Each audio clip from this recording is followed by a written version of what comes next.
Hey everyone, it's Jake here. How's it going? And welcome back to another Pokemon Go video. And in today's video, guys, we are going to be going over one of the top spammiest electric types in the Jungle Cup. And this, my friends, is a double legacy Magneton. So, in this video, as you can see, we're going to be talking about the Magneton with the double legacy moveset that is extremely rare and it is extremely valuable in terms of the damage output it has, especially against this meta. So to start this video off, we have PvP Poke in front of you, like all my previous videos showing off a Pokemon, and then we'll get into battles later on in the video. I'll have a timestamp up right about now for those battles if you'd like to go check them out and just pass on this part of the video. But for those of you who would like to watch through the entire video, you guys can. I'm going to be going through Magneton's matchups against the top 22 of the Jungle Cup meta. And then maybe looking at one or two key matchups that Magneton has, or one of its very dominant matchups. So if you guys are new here, please don't forget to drop that subscribe, leave a like, and comment down below whether or not you guys are going to be running Magneton in your team of 6. So we just actually hit 1,000 subscribers, guys. I'm incredibly grateful. I just can't believe how fast I hit that. I wouldn't be here without you guys' support, so I thank you very, very much. And I can't wait to keep making content for you guys. And I'll be starting to live stream very, very soon, guys. I just need to have that set up. I'll probably get it done over this weekend, so you guys can tune in next weekend or next week throughout the week here on YouTube, or even on twitch.tv. My Twitch link will always be in the description if you guys want to check that out. So, without further ado, let's get into the Magneton versus the Jungle Cup top 22 meta. You guys can pause the video as I scroll through these. I don't want to read them all off because they're in every spotlight video I make about each individual Pokemon. But yeah, you guys pretty much like know the deal of the top 22 by now, I'm assuming. You have your bugs, your bug flying, your rock electric, your water electric, your steel electric, your bug poisons, your flying normals, your pure electrics like Raichu, your steel bugs, your grass poisons, and then your normal Vigoroth. So, as I said before, Magneton, you should only run it, guys, if you have the 2 legacy moves, and those are, number 1 is Thunder Shock, which is a quick move, and then Discharge is the charge move. So I recently just traded for one, and I could not be happier with this trade. So we're going to be testing out in today's video, and to start this off, we are in the 0 shield apiece scenario. Let's see how it does against the top 22. So it looks pretty dominant. We get 14 wins, 6 losses, and 2 draws. It's going to dominate, absolutely dominate the flying bugs like I showed off in last video. It will dominate the flying normals. Super effective against all these. That discharge only requires 5 thunder shocks worth of energy. And yeah, that is very, very spammy, and they both do very high damage because of Magneton's high attack. Now watch out, because Magneton is very, very squishy. As you can see here, it only has 93 stamina, but its attack is massive at 142 for the Great League. So it beats out other things like Fortress, Vespiquen, Dilly. It beats Ivysaur because it is resisting those grass moves. It beats Beedrill because it is resisting those poison and bug moves. It somehow beats Breloom in 0 shields, which is actually very surprising. It could actually beat Venomoth as well, but after this, it starts getting lower and lower. It can barely win against Venusaur and Magnezone. It barely scrapes by with Caesar. That's pretty impressive. These are very impressive. But then it ties with Alolan Graveler. It loses to Heracross, which is expected. It loses to Victory Bell, which is very interesting. That Razor Leaf damage just cuts right through Magneton because of its squishiness.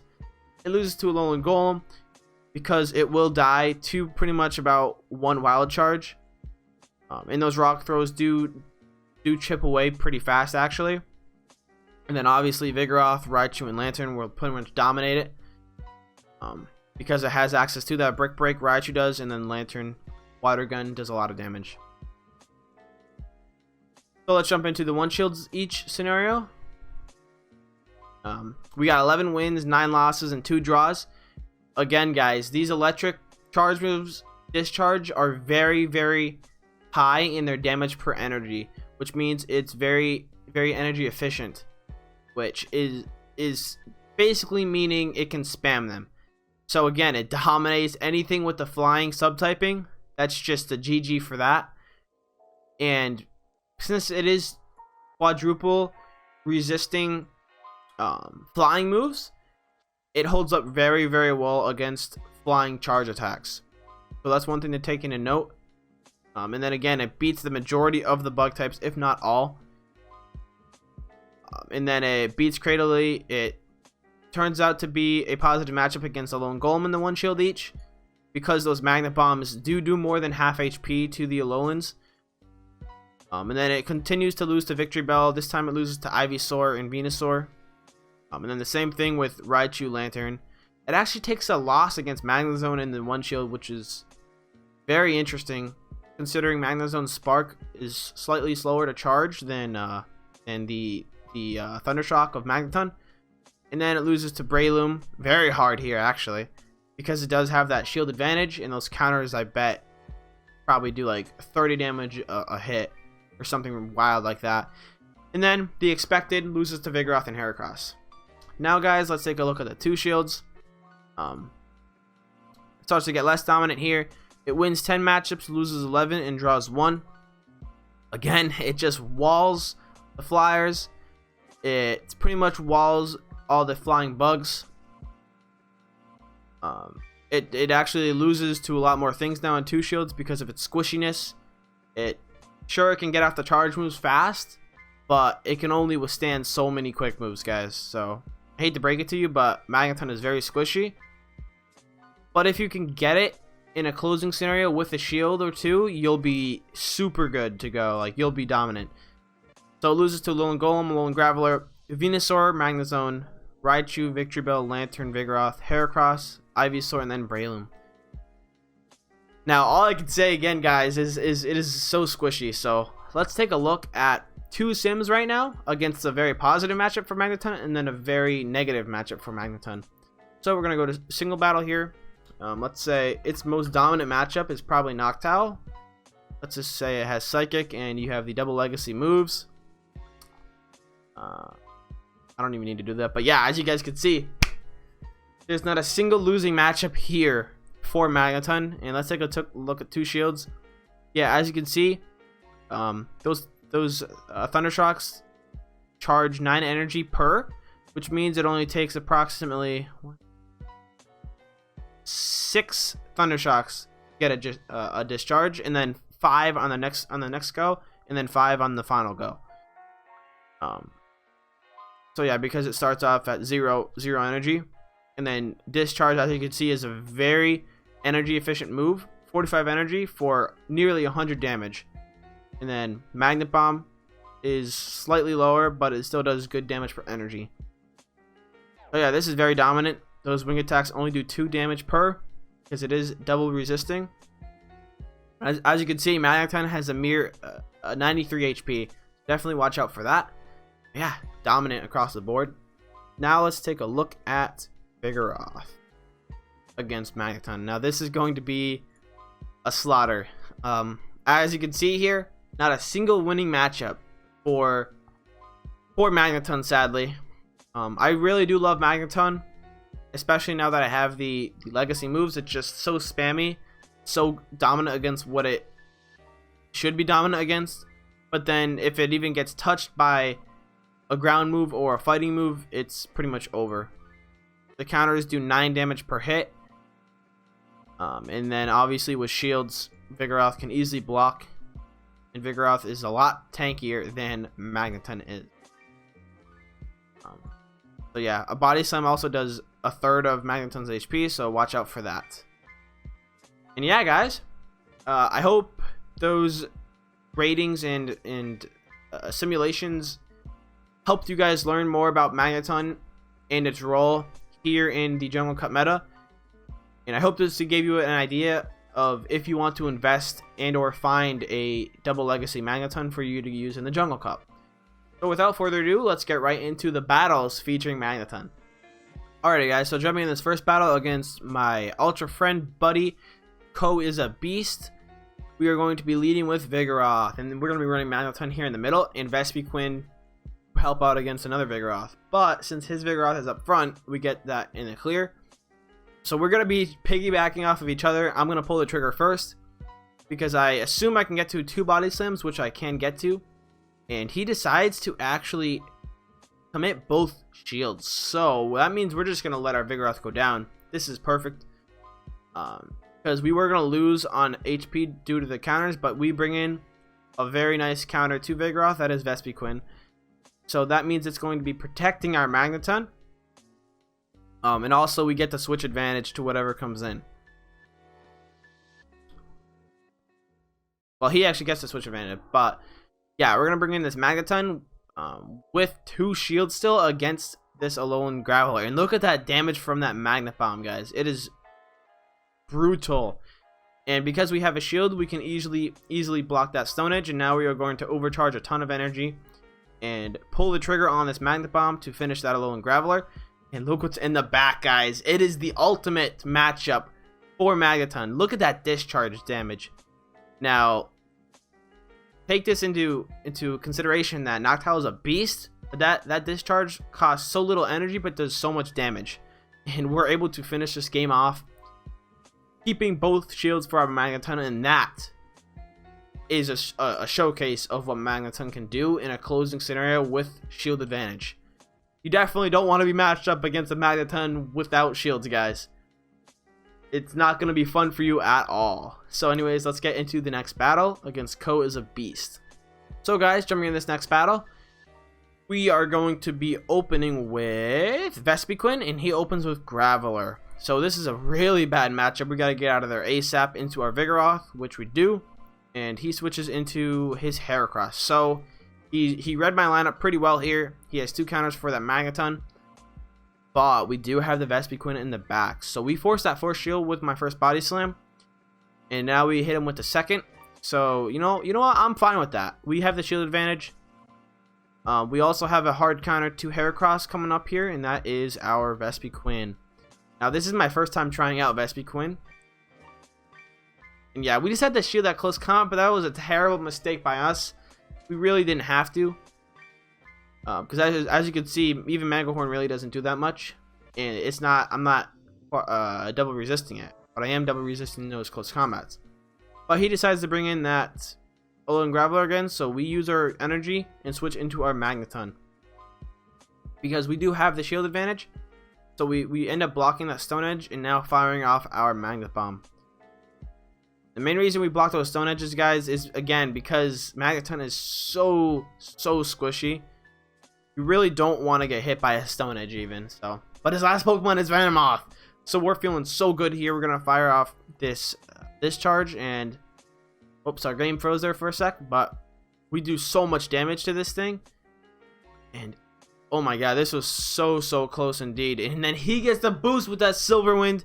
Can we do it with this X-Scissor? No, we cannot. So blessed. My opponent just got blessed by the RNG gods, because I believe that X-Scissor would have fainted him had he not gotten that boost. So well played, RNG gods. And GG's, because yeah, my Vespiquen just got wrecked. No, but that was a good showcase of Magneton as well. You guys saw how much work it just put in there. And yeah, let's get into the next battle, showcasing Magneton. Alright guys, so getting into this next battle here, we're going to be running the very risky 2-bug strat with Magneton in the middle for that coverage against flying types. And he opens that Heracross, and we open the Heracross, he opens the Fortress. So that's a positive matchup.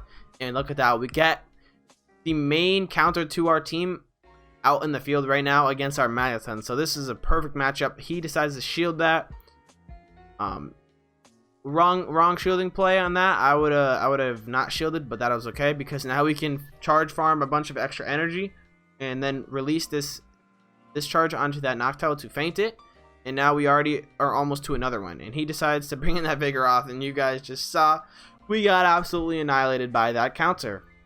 So GG's there to Magneton. That was its main job. Now, getting into this matchup against Vigoroth, we obviously have the advantage here. So we're going to go for the Mega Horn and decide, or see if he blocks, and he decides to block. So this means we were going to switch out there, but we decided to actually just commit to farming this Vigoroth, and then he decides to switch back into his fortress. So interesting choice. We are going to be able to pretty much finish off this fortress with our Vigoroth, or Heracross, sorry, and then all that's left is his Vigoroth with no HP, so our Vespiquen comes in and cleans up.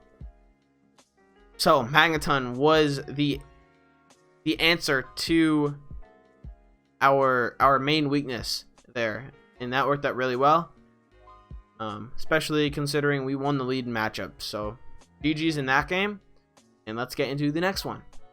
Alrighty guys, so getting this next game, we're gonna be doing a really risky play and leading with Magneton. So this is a risk because because Vigoroth is a very solid lead, and a lot of people do it. But we catch his Venomoth off guard, so he has to switch into this Victory Bell. But then we have the switch advantage into our Noctowl. So we have this thing locked in. We KO it with that Sky Attack there, and then he brings in his Alolan Graveler. Now this obviously is a hard counter to our Noctowl, but at least we can get to this Psychic in time, and he decides to forego shields. So hey, I'll take it. But now the problem is we can't send in Vespiquen, obviously, so we have to send in our Magneton. Now we are going to be doing a bit of overcharging here. We're gonna go 1, 2, 3, and then send off a Magnet Bomb here, and see if he decides to shield. So he does. So that must mean he wants to protect that Venomoth in the back, clearly. And then he decides to double shield. So very interesting play. But right here we are going to pretty much almost sacrifice our Vespiquen, but we are going to shield. And then he decides to swap out there. So I'm not sure why, but we could have potentially just fainted it with Bug Bites, but then we decide we're going to faint this Venomoth here with the Power Gem. And then I guess this was his plan. So he wanted to just farm us up for that energy in the end, but we made sure to have a Magnet Bomb ready on our Magneton, and that is where Magneton comes in clutch, because it's so cheap to get to those charge moves, and they do so much damage that, you know, if you get in that scenario where you just barely survive with 1 HP, having that extra energy could come in clutch for you in the end. Because Magneton is a killer. It's a glass cannon. That is the true meaning of Magneton. It is a glass cannon. Just watch out when using it. Yeah. So yeah, guys, that wraps it up for the video. I hope you enjoyed those Magneton battles, and I hope you learned something from this video. Like all my videos, my main goal is to make the videos with the intent that you guys learn things from it, and that they help you out with either your own Jungle Cup battles, or just your Jungle Cup research, your Jungle Cup tournaments, whatever it may be. I'm happy if I helped at least one of you watching this video. So yeah, I hope you guys enjoyed those battles with Magneton, and overall I hope you give Magneton some love in this cup, and maybe at least try him out if you do have that Double Legacy moveset, which is again very rare but also very useful. So again, if you guys are new, or if you enjoyed the video and haven't yet, please smash that subscribe, smash the like, and leave a comment down below which electric type you are running in this cup, whether it be Magneton, Raichu, Alolan Golem, Alolan Graveler, or Lantern. And until the next video, guys, I hope you all have a fantastic day, and until the next one, I'll talk to you all later. Have a good one, and peace out.